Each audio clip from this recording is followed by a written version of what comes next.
நம்மளுடைய கர்மா என்னன்னு நம்ம கண்டுபிடிக்கணும் அல்லவா?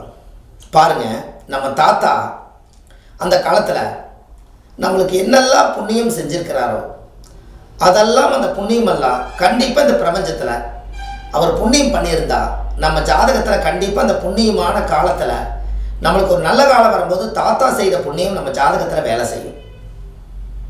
அதே தாத்தா பாவம் ஏதாவது செஞ்சுருந்தாருன்னா அது கெட்ட நேரம் வரும்போது அந்த தாத்தா செஞ்ச பாவத்தை நீங்கள் அனுபவிச்சுட்டு இருப்பீங்க. இதுதான் கர்மா வழின்னு சொல்கிறாங்க. அப்பாவுடைய சொத்து பிள்ளைக்குத்தானா, அப்பாவுடைய பாவம் பிள்ளைக்குத்தானே. ஆனால் அப்பா நான் பாவம் செய்யலேன்னு சொன்னால் அவரை பெற்றவர் தாத்தா, அவர் செய்த பாவம் அவருடைய பிளட்டு வழியே இங்கே தானே வரும். அவருடைய தாத்தாவோட தாத்தா, அவரோட மூதாதிகள், அதாவது ஒரு 7 தலைமுறை ஒரு ஜென்மம் சொல்கிறோம்.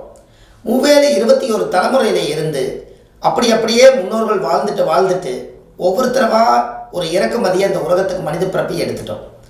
அப்போ முன்னோர்களுடைய கர்மாவை எல்லாம் ஒரு மனிதராக இருந்து நம்மளுடைய ஜீவனாக ஒரு 6 அறிவாக இருந்து எதெல்லாம் கெடுதலோ அதையெல்லாம் நம்ம கழிக்கணும் அப்படிங்கிறதுக்காகத்தான் நம்மளுடைய கர்மாவை சுத்தப்படுத்துறதுக்கு தான் இந்த மனித பிறவி நம்ம எடுத்திருக்கோம். இந்த மனித பிறவியில் உங்களுக்கு கோவில், தானம், தர்மம், புண்ணியம் இதெல்லாமே உங்கள் கண்ணுக்கு தெரியுதே.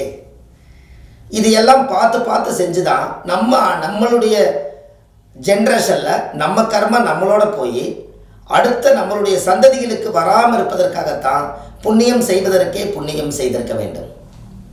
நீங்கள் செய்கிற புண்ணியம்தான் உங்கள் அடுத்த சந்ததிக்கு போய் சேர்த்த போகுது. அதில் ஒன்றும் மாற்றம் இல்லைங்களே. தர்மங்கள் செய்ய கர்மங்கள் குறையுமா? தீர்மானம் எந்த பக்கலையுமே இல்லை, கொஞ்சம் குறைக்கல இந்த ஜென்மம் எடுத்ததுக்கு. ஏன்னா யூடியூப்பில் அவங்க கேட்குறதே என்னென்னா, கர்மா பற்றி கொஞ்சம் போடுங்க, உங்கள் வாழ்க்கையில் ஒரு மாற்றம் வரட்டும், எங்களுக்கு ஒரு நல்லது நினைக்கிட்டுன்னு ஒவ்வொருத்தரும் கேட்குறாங்க. கண்டிப்பாக அவங்களுக்காக நம்ம ஒரு மரியாதை கொடுத்து ஒரு ரெஸ்பான்ஸோடு நம்ம செய்யணும். அதனால தான் இந்த பதிவு உங்களுக்கு கொடுக்குறேன்.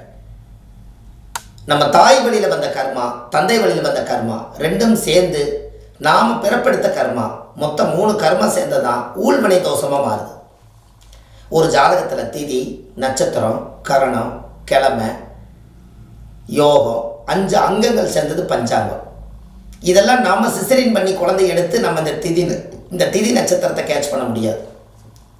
பிறப்பிலேயே எழுதப்பட்ட விதி தான். நாம் என்னமோ ஒரு கால்குலேஷன் போட்டு நாம் சரியாக எடுத்துட்டோம் அப்படிங்கிற மாதிரி நம்மளுக்கு ஒரு நம்பிக்கையாக ஒரு மன சந்தோஷம் நம்ம நினைக்கிறோம்.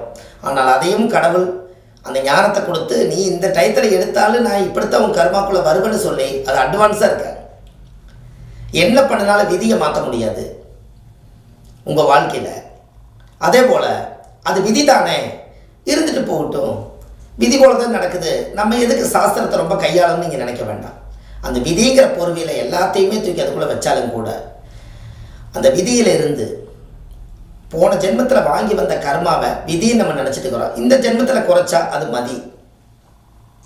அந்த மதிங்கிறது என்ன? மதினா சந்திரன். அப்போ மதிங்கிறது மதி நுட்பத்தோட வாழு அப்படின்னு அந்த காலத்தில் முன்னோர்கள் அதை சொன்னாங்க.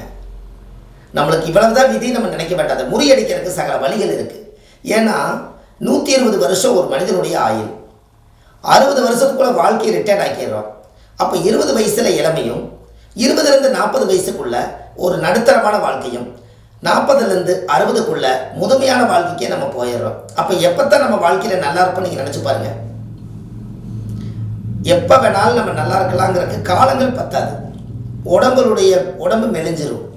அப்போ ஏதோ ஒரு வழியில் நம்ம நல்லா இருக்கிறன்னா நல்ல சாப்பாடு, நல்ல ட்ரெஸ்ஸு, நோய் இல்லாத வாழ்க்கை, கொஞ்சம் காசு இருந்தால் நிம்மதி இருந்தால் போதும்.